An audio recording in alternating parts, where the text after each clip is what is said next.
KFC? That sounds good. I'm hungry. Something's going on over at the house the Colonel built. Here are 10 reasons for the decline of KFC. What happened? There has to be some explanation.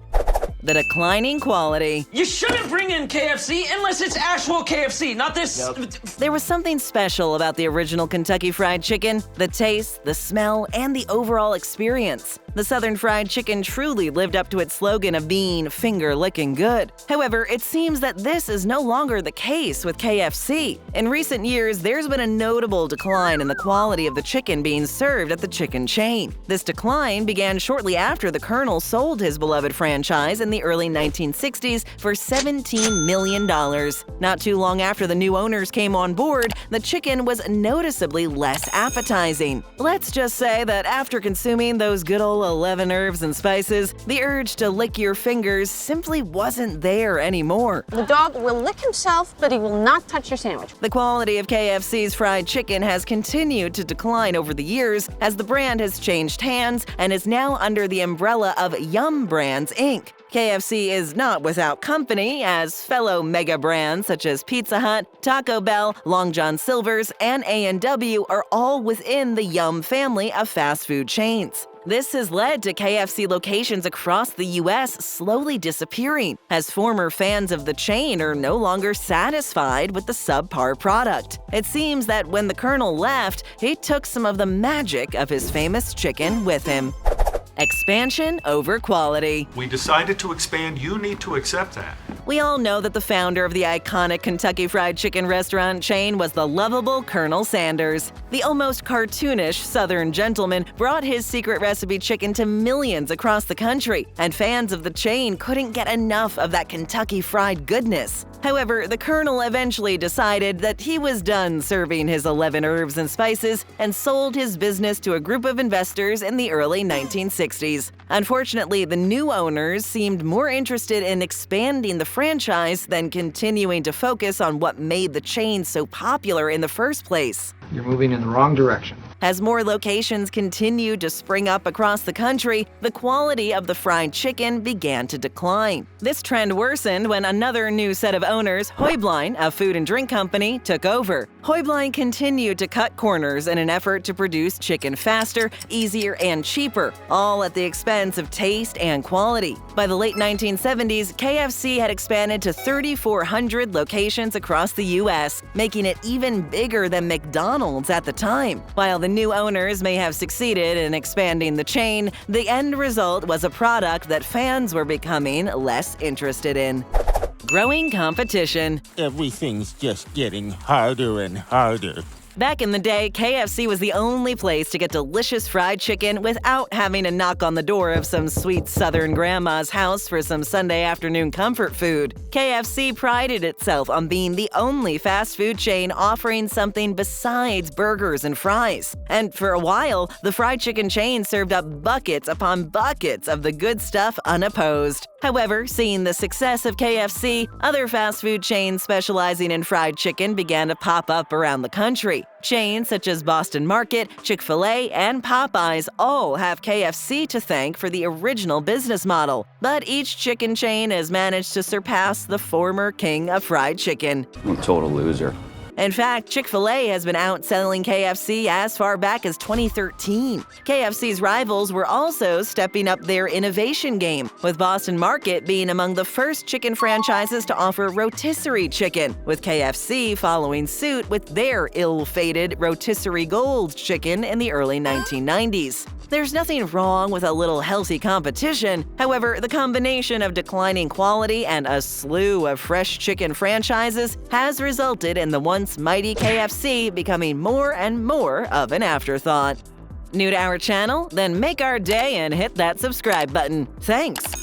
The loss of the Colonel. We lost a great man today. Yeah, he was the best, wasn't he? Colonel Sanders is one of the most recognizable images of any fast food restaurant. The white goatee, string tie, and white suit made for an iconic franchise mascot. The Colonel was used in most of the early ads for the chain, appearing in TV commercials, usually in the kitchen and sporting a smile. The man behind the image, however, was responsible for the beloved 11 herbs and spices that had fans all over the world licking their fingers after the last crispy bite. Unfortunately, when Sanders decided to sell KFC, not only did the restaurant lose its original iconic mascot, but his departure also marked the beginning of the decline in the quality of the Southern Fried Chicken. Yeah, that's when it started. The franchise continued to use the Colonel as the face of the restaurant, and he continued to promote the brand for many years. Even after his death, the iconic Colonel's face is still a mainstay association with the brand. Recently, KFC used famous actors to portray the Southern gentleman in a slew of ads, but these actors didn't possess the same magic as the real deal. There have been attempts by the chain to move beyond the Colonel and market KFC without his image at the forefront of the ad campaigns, but these were ultimately abandoned. This larger marketing issue is a problem that the company continues to face. The Colonel's passing only made things worse for the giant fried chicken franchise.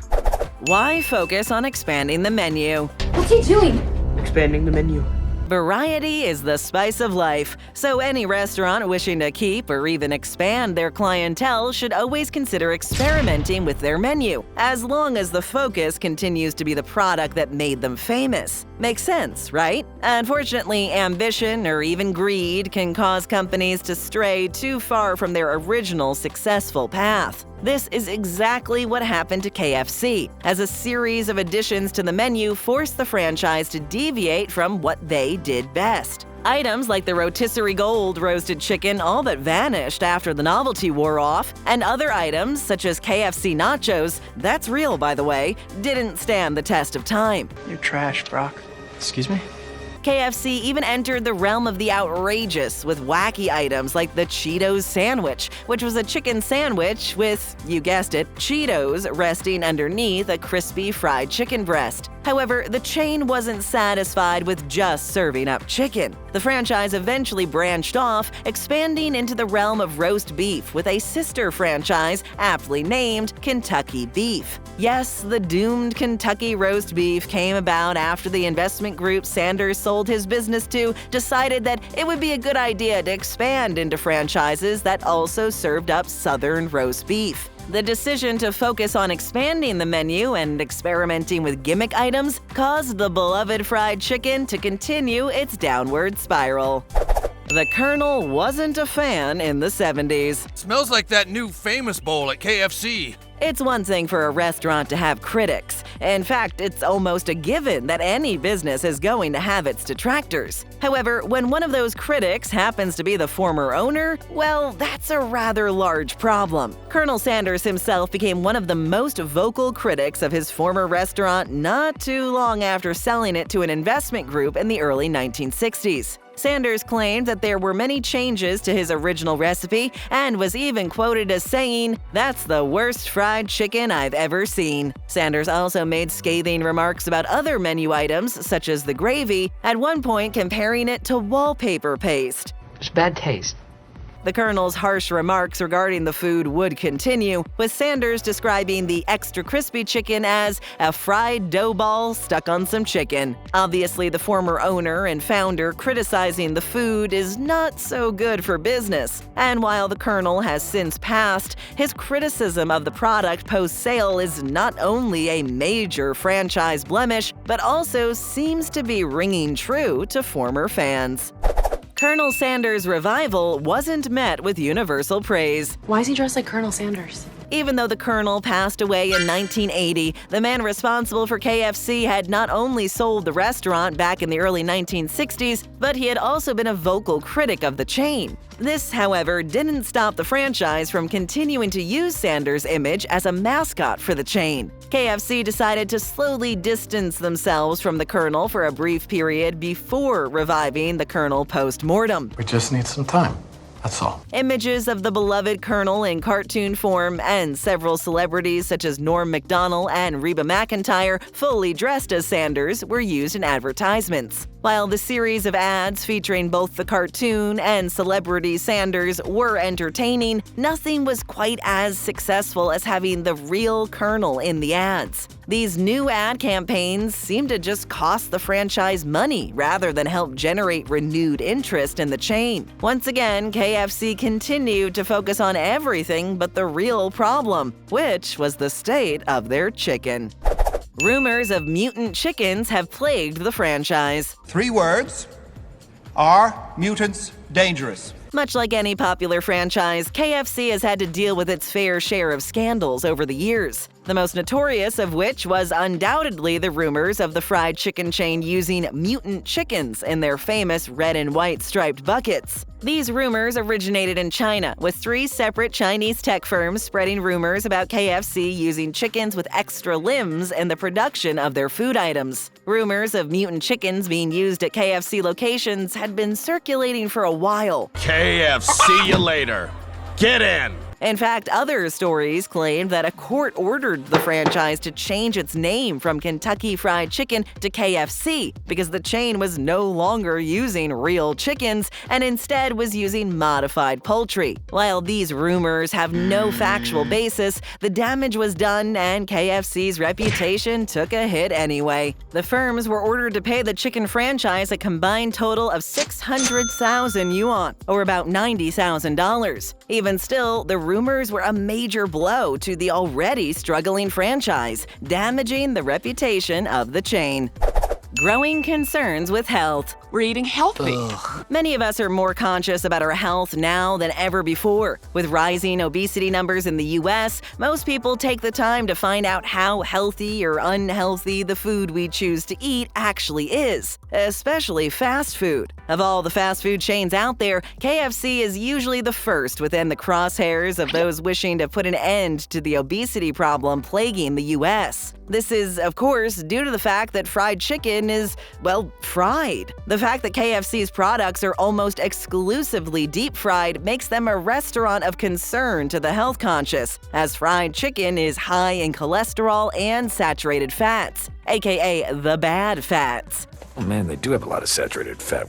KFC has added non-deep-fried options to their menu, such as grilled chicken, but many health enthusiasts have pointed to the high amount of sodium in the grilled chicken. KFC has attempted to make their fried chicken as healthy as possible by eliminating much of the trans fats used when frying up their famous chicken. The chain has also tried to steer clear of the negative connotations that come with the word fried by changing their name from Kentucky Fried Chicken to KFC. Unfortunately for the chicken franchise, the name change hasn't had much of an effect on the declining popularity of the former fast food juggernaut. KFC's reputation is in ruins. The reputations of superheroes are ruined. KFC's reputation has seen better days and has been on the decline for years. From a history of poor relationships with their franchisees to being in the crosshairs of PETA and other animal rights groups, KFC has taken blow after blow to their once outstanding reputation. KFC's customer service has also been described as poor compared to their competitors, and the mutant chicken rumors have all contributed to leaving the reputation of the former fried chicken giant bruised and bloodied. Sure, 1 or 2 issues could surely be forgiven by patrons, but with a laundry list of problems, KFC seems to have created something of a reputation black hole for the franchise. KFC has been involved in more than its share of scandals over the years. What is this? Hype? The hype. What's the hype? One of the biggest scandals to hit the company was the discovery of poor working conditions at some of its chicken farms. In 2009, an investigation by the Humane Society of the United States found that KFC suppliers were engaging in cruel practices. This scandal led to widespread anger and boycotts of KFC by animal rights activists. Overall, KFC's reputation has suffered due to a series of scandals and controversies, and these issues have combined to create a negative outlook for the company, making it difficult for KFC to rebuild its reputation. We've got more. Just tap or click on another video. First time here? Then hit that subscribe button and ring that notification bell.